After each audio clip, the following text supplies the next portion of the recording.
Hello once again, people, and welcome back to Dark Hour. Last time around, we checked out one of the worst levels in Dark Hour, actually, called Maze, which was the opposite of amazing. It was terrible, because it was linear, it was pointless, it was easy, and, well, it was haphazardly thrown together in a mess of materials. Nothing good to really say about it. But we're past that. And we make it on to a bit of an interesting part to talk about. If you remember at the beginning of my Dark Hour series, I basically said that Dark Hour is made of original levels, supposedly. But there is worthy of mention the fact that there is stuff that seems not to be. At least with two particular levels that we're going to be looking at in this video and the next one. Both are very, very similar. They were made by mooks, and the file names end with M. Arena M and Crypt M.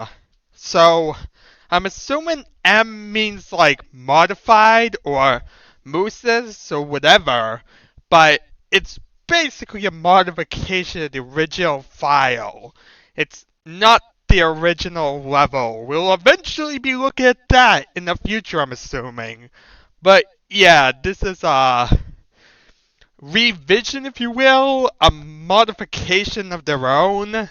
But I don't believe this to be the original.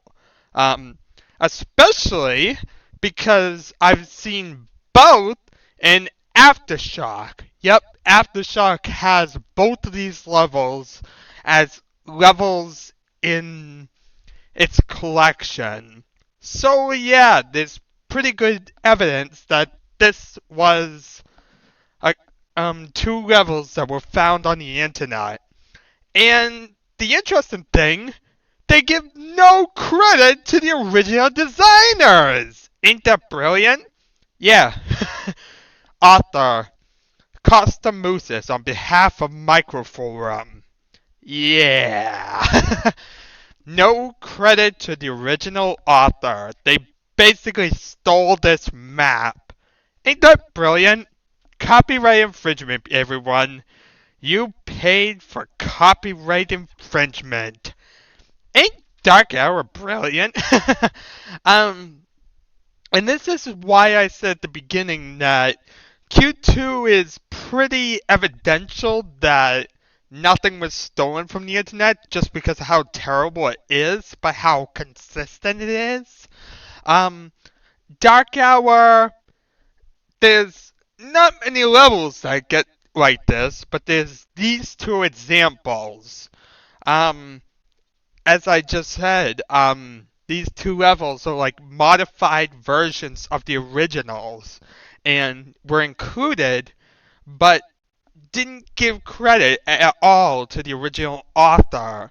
You don't have the original README, you don't have any mention of him.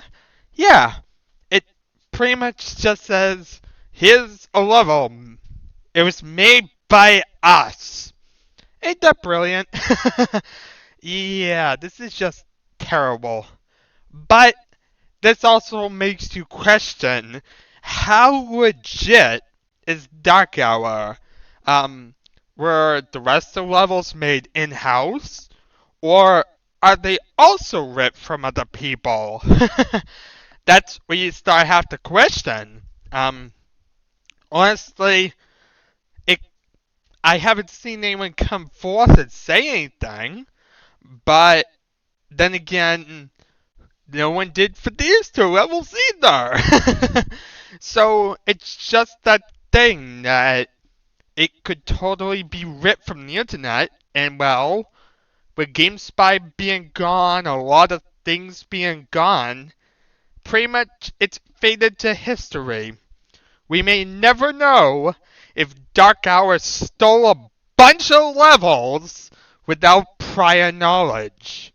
However, in a way that's good, because for historical purposes, now we have these levels on a CD that we can purchase and play that do not exist in internet format.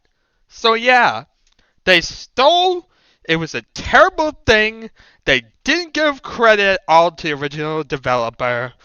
But one thing you can say is that at least the level existed in some form on Dark Hour, which is definitely good because, as I kind of was saying in the past, nothing is permanent on the internet. And so having it on some CD or some medium like that allows for a lot more permanence in the long run. So by getting it picked up by a publisher, by getting it so someone actually made this, may not have been the best back in '96 where it was a ripoff. But in 2016, for historical purposes, it's one of the best things we can have because otherwise, there's a lot of sites from '96 that are gone.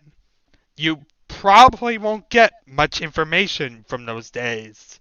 Um, Even looking for like mods out of curiosity, what we're going to check out, it's scattered. It's not the best at all. A lot of it's going to come from the Internet Archive and what they've saved over the years.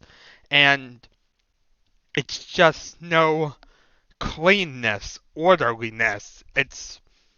There's no stability to any of it. And so that's a big part of the problem.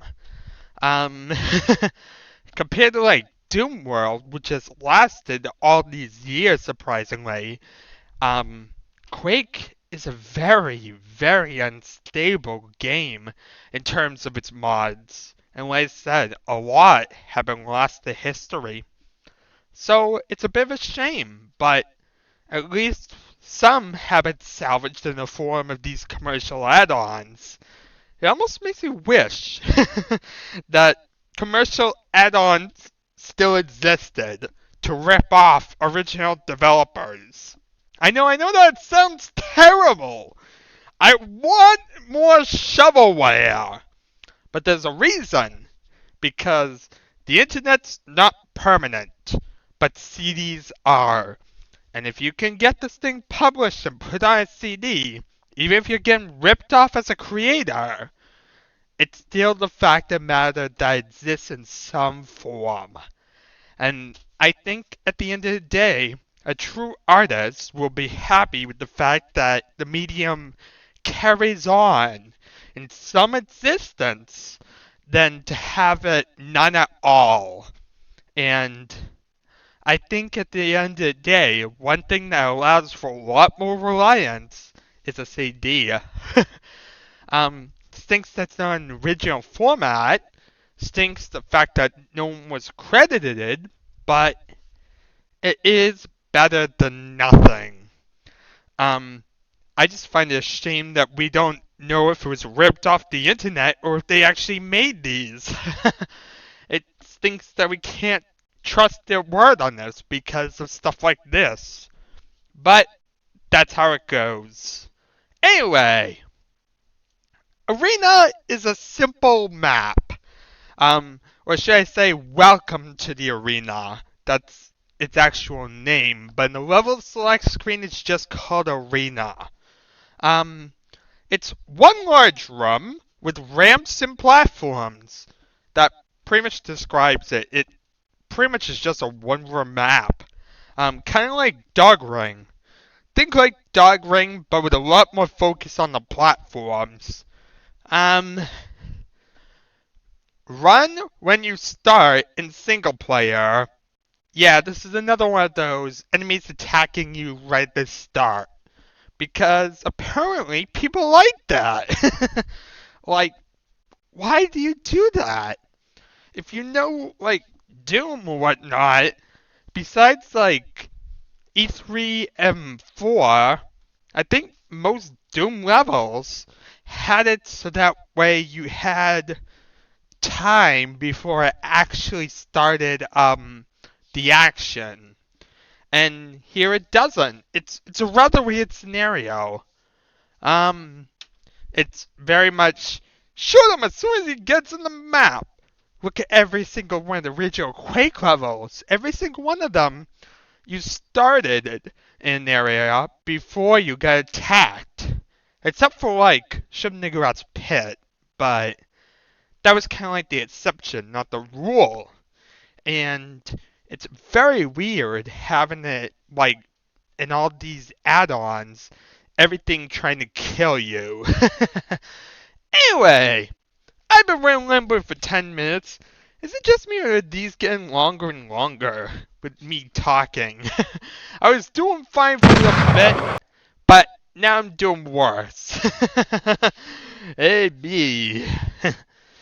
Let's hold this thing up. Run when you start! Everything's looking away from me. Yeah. Run when you start. Brilliant advice, game. I love it. But yeah, only 14 enemies. Most of them weak mooks. It's not the most complex of levels. It just ramps. So yeah, watch me for a few seconds and let's finish this flight thing. It's definitely not the highlight of the pack at all. But it's a level, and it's better than Maze. Which, at the end of the day, doesn't mean diddly squat, but is something better than Maze!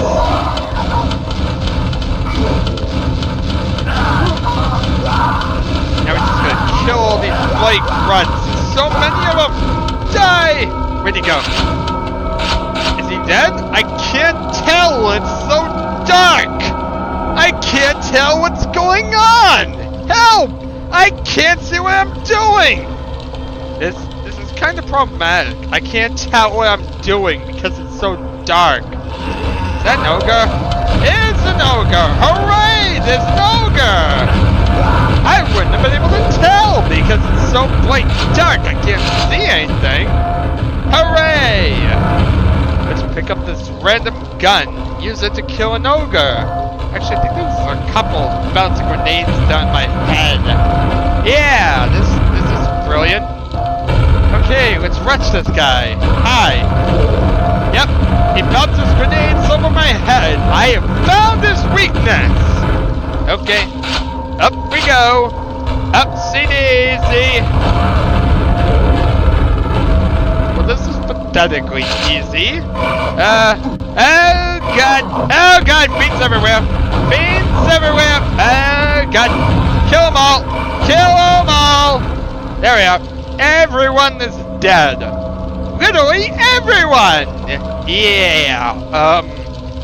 Basically most of the enemies, 8 out of 14 would just stand around the bottom area, and attack you right at the start.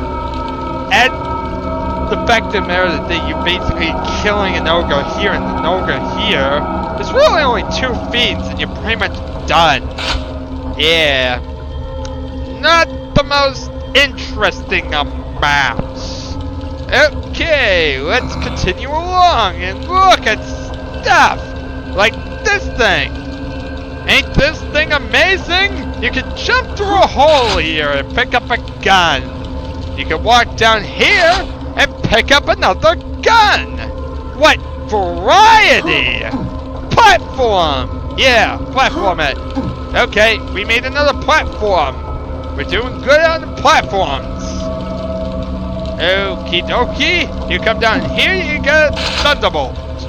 In case, you know, you wanted that gun too. Hey, where's the double-barreled shotgun? I'm upset the fact that the gun isn't even in here, you know, even though it would be totally useless in this scenario. In fact, pretty much every gun here is useless, because by the time you actually get to him, everything is dead! Yeah. Honestly, this level looks like it was made for multiplayer, and that single player is just an afterthought. But don't tell that to Dark Hour! Nope, siree! They just said it's a level! They didn't even tell me what it was or what it was supposed to do. They just said, level! Yeah, they didn't tell me any numbers. You know, the better levels of the pack told me how many deathmatch players would play, if it was single player based. Why am I even hopping on these? Why not just like go the easy way across? This is rather pointless. Okay, 5 damage, and that's about it. Ain't that brilliant? Not really? Well, who asked you? We stole this map fair and square. We have the right to use it and call it single player, even if it totally means nothing. But single player, yeah. That's actually the very funky thing I should mention. And let me get it here because it's distracting. But yeah, one thing I should mention going forward. Deathmatch maps, when custom levels, tend to have like a couple enemies in them just for single player purposes, but it's only like a couple to a point that feels totally pointless and very, very boring. So it's just kind of there. No real purpose why.